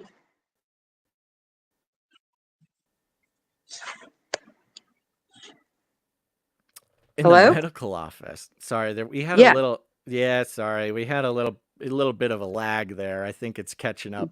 But you said it was. So Sorry, they say that took a one picture one of more the time. T-shirt while I was in the medical office so that they wouldn't forget and could remember where to go and check it out on the website. Really? Yes, sir. Wow, that's so cool. So I That is do, I so do. I'm cool. old My school, goodness. produced by mouth, and then the ears hear, and then they go and check it out. So I think that's the best way to do it. That's by far the most effective way to do it. So thank you very much for that. What do you think about these ducks? Have you ever? Are you gonna go try to catch a duck? no, I love ducks. They waddle and they make me laugh. Aren't they adorable? Well, I can give you a quickie. Let's see. Okay. Okay, we was on a second honeymoon. Long story short, and the doors slide open. This was up in Florida. We went to Augustine, Florida, and long story short, and they just come waddling in because the doors just open automatically, and I just cracked up laughing, and I can't eat duck. I'm not, and I'm from the farm. I'm from the uh, country, and so we used to do our own meat and all that stuff. mhm. As I got older, I ain't got the heart to do it. I can go Yeah. fishing. Now I can do the fish, but anything else, I can't stand to see people hurt animals. Yeah. That's You just know me. what? Yeah, I'm kind of the same way. I mean, I'm out here, I'm trying to do the thing. I'm still haven't gotten to processing bunnies or anything. But I haven't told this story on the show yet. So this will be the first time this story is out there. Um, Okay. it was right before I had to leave for the Burning Man research trip. It was the night Right. before, and there was one of the little baby chickens that I hatched this year. They're growing up. They're about teenager chickens. This chicken, I don't know what happened. I have no idea what happened. Something happened, and this chicken had broken its leg. And Oh. it's really sad. The chicken didn't seem too like in pain or anything. I tried to put the chicken's leg in a splint and it didn't like that. And I took the splint off. I'm like, oh, geez. But the chicken was kind of just making her way. She didn't seem too bothered. I mean, she would try to hobble around and kind of jump around, and she was Hmm. getting along for a while. And of course I was thinking, oh no, do I need to put this chicken out? But she lived pretty good for a couple weeks. But then it Hmm. was like the night before I was leaving for the trip, and I went out to check the chickens, and she was just not having a good time. She couldn't sleep. She was Her, the leg had just gotten more messed up because of her just, trying to live on it, and it wasn't living. And it was really obvious that it was now time to let her go to Chicken Jesus. And Oh, I'm like, oh no. So I looked it up on the internet. I'm like watching videos, and it's really funny because you look up like how to kill chicken or how to humanely, process chicken, and they all say that too. They're like, how to gently, humanely introduce your chicken to God. How to send your chicken to heaven. oh So my like all these gosh. very gentle videos. I'm like, okay, show me the gentlest way to do this. And it is just the most disturbing thing every single time. Doing the thing with the neck, and I'm not going to get into it because it makes me cringe just thinking about it. Now, I do know that I need to become more proficient in this, and it is my job as a responsible chicken owner to be able to show mercy to chickens who need these mercies. But I did it that night. It was about 10 at night, and it was maybe the most disturbing thing I've had to do in a long time. Wow. Uh, yeah, it was not fun and not as easy as the YouTube videos make it sound. Now, of course, I want to be a cool, off the grid, you know, homestead guy who can do the stuff and, whatever. But boy, oh boy, killing your first chicken, that is an unsettling experience, It'll especially make when you you're have dreams. I know. Especially when you're going to Burning Man the next day to go research, global trends and spirituality and everything. So it was quite the juxtaposition. I forgot that happened so late before I left for the trip, and so many things happened after that. I had almost forgot that it actually happened. So thank you for Basil, giving that's me the not a way to start opportunity. your trip. No, it wasn't. It No, wasn't at especially all. with where you went. I Good know. Lord. I was. Now I can make another religious observation, but I am not going to say a word. I'm not going to put it out there. I think you know what if you think Yeah. about it, I'm sure you'll Oh get it. yeah. Oh, Oh it was my. not. I'm going to It say was. hard for you, bro. It Oh my definitely God. was not lost on me. The timing was All the horrible. weird stuff seems to happen to you. I'm going to have to pray harder.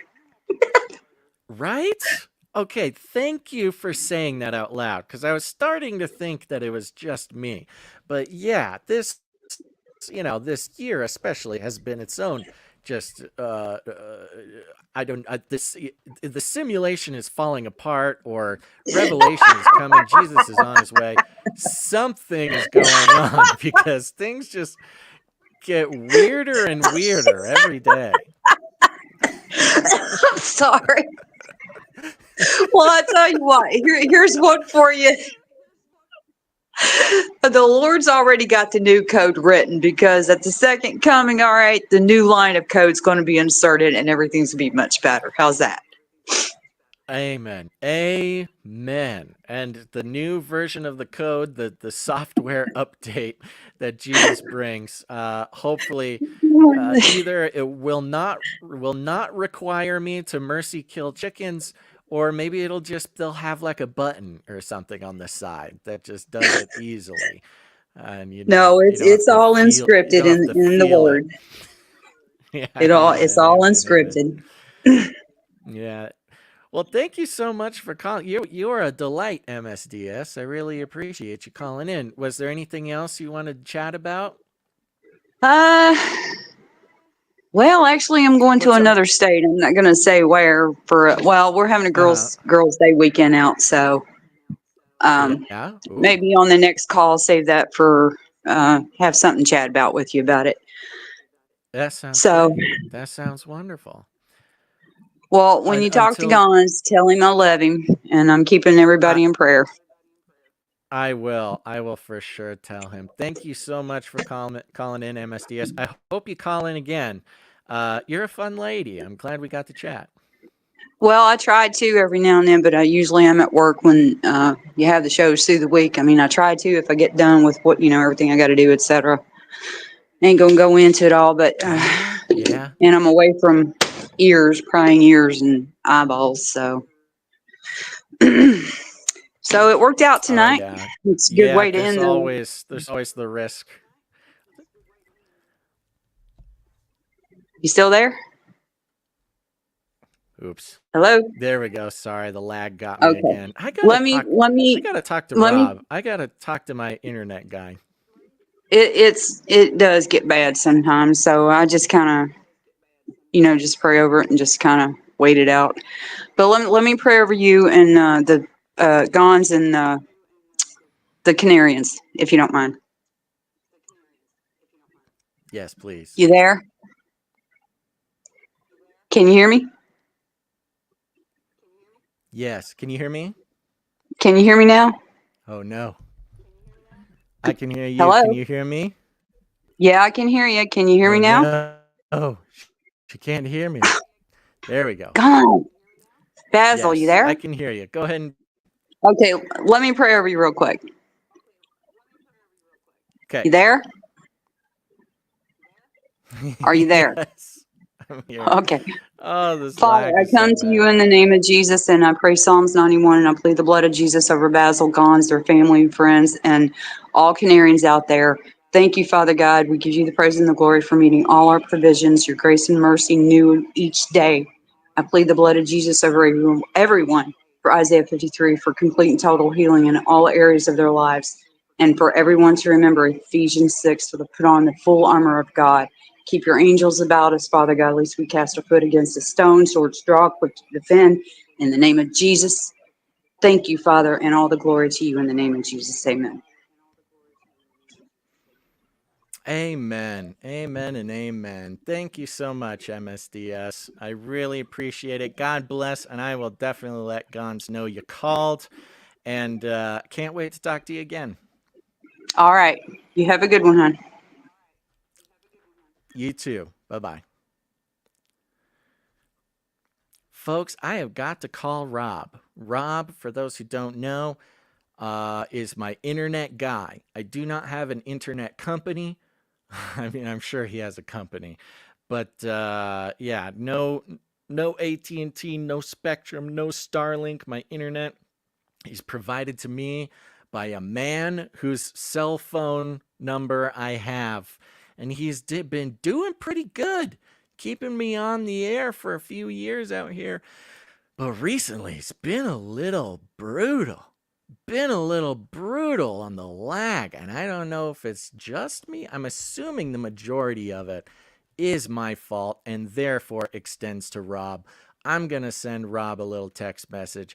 I can confirm after Wednesday's show where I paid my internet bill live on the air that I am all paid up. So hopefully that gave me a little bit of grace with Rob, because I think he was sending me a message. I was a couple days late on paying that bill, but hopefully he's not mad at me anymore. And we will see how that goes next week. Thank you, everybody. Look at us. We're coming up on 2 hours here. That's perfect timing. Couple more minutes. I want to thank, of course, the producers of this show, because we're value for value. Value for value model. We take no money from corporations, communists, or cartels. I know. How can we survive without the cartels or the commies? But it's true. Value for value model is very simple. We try to create as much value as we can. It's not always easy. It's not always convenient. And of course, that value comes in varying degrees. But boy, oh boy, do we try our hardest. And it's a simple metric here. Our worth, our existence, our value here at the show is not decided by corporations based on the amount of brainwashing or advertising that they can achieve through it. That is how the beast system wants us to believe. The measurement of a piece of media, or the measurement of a conversation, or the measurement of a perspective is valued based on what corporations can gain from it. And look, this system, it's an old system, but it's not just an economic system. It's also a spiritual system. It's also a system that is reigned over by principalities and powers, and not just in the economic sense, but also in the spiritual and philosophical sense. Making money off of selling your attention and your time is, we are led to believe, a natural and normal thing to do. Gain as much time, gain as much attention, gain as much eyeballs as possible, and then sell those eyeballs, that trust, that time to a corporation for our own personal gain, as if your consciousness is some sort of commodity. Well, I'll tell you what, it is a commodity. Your consciousness and attention and your trust is a commodity, but it is not a commodity that we feel that humans should be trading amongst each other. Even less corporations commoditizing your time and attention for their own personal gain. So we don't take any money from corporations, commies, or cartels. Not that they don't offer. They continuously offer to give us their money, but we don't do it because we're on the value for value model, and it's worked for this long. And we, even as we ride the ups and downs, the roller coaster that is the value for value model, the Lord has kept us alive for this long. And so you can support us with your time, your talent, or your treasure. It's not just all about money, but a lot of it is about money. You can create art or music for the show. You can give us your time. You can help it. We just got a wonderful email from somebody who is going to help us with, well, Lord willing and the creek don't rise, is going to provide to us some things that we would never in a million years be able to pay for, that will go a long way to ensuring that all of our canary cry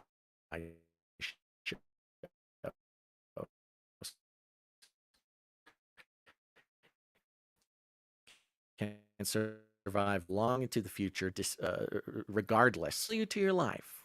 Perhaps it was the tips and tricks and book recommendations from Liberty Before Authority. Perhaps it was the insights or the perspectives on the duck situation. Perhaps you now are equipped with new and impressive skills in how to capture ducks for whatever purpose you want, whatever it is. If you get any value, you can put some value back in. Right now, if you go to canarycry.support, you'll see a button there at the top for Basil's Bunker. You can support Basil's Bunker by clicking on that button. I want to thank a couple people who came in. Sir Tristan, Knight of the Garden, came in, supported the show for $3.33. Really appreciate that, Sir Tristan. A lot of these came in with the previous episode, which was all the neat thought. So I'm trying to load something up so I can get somebody's note. So thank you very much, Sir Tristan, Knight of the Garden, for your support. Of course, as always, we've got Mrs. Tinfoil Hat Man coming in, supporting the show financially as well. Thank you, Mrs. Tinfoil Hat Man, a very faithful financial producer of the show.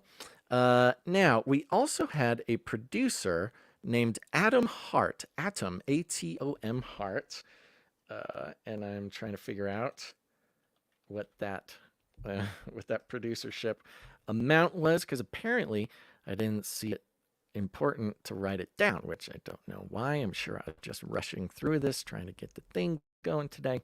Here we go. Okay, so Atom Hart, A-T-O-M Hart, came in for $33.33. Thank you very much, Adam.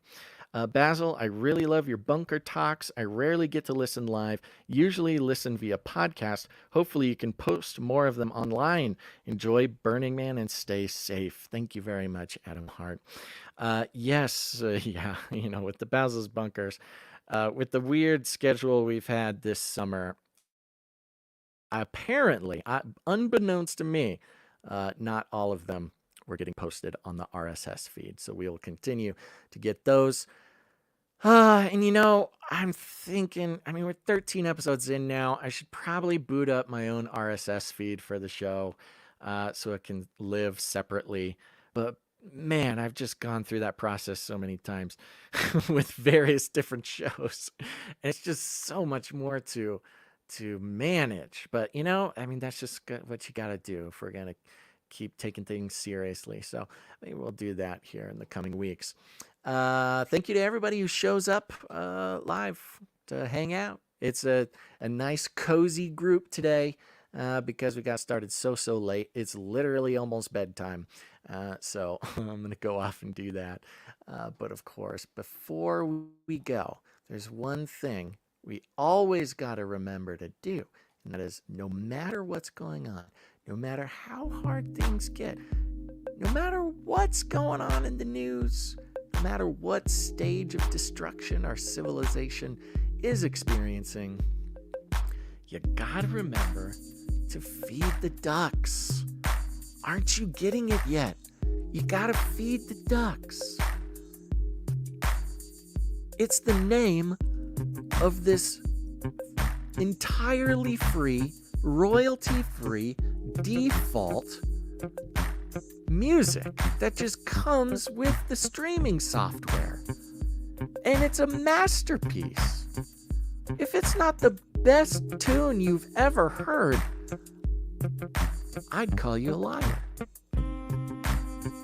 But listen to that. Listen to the saxophone with the little descending notes.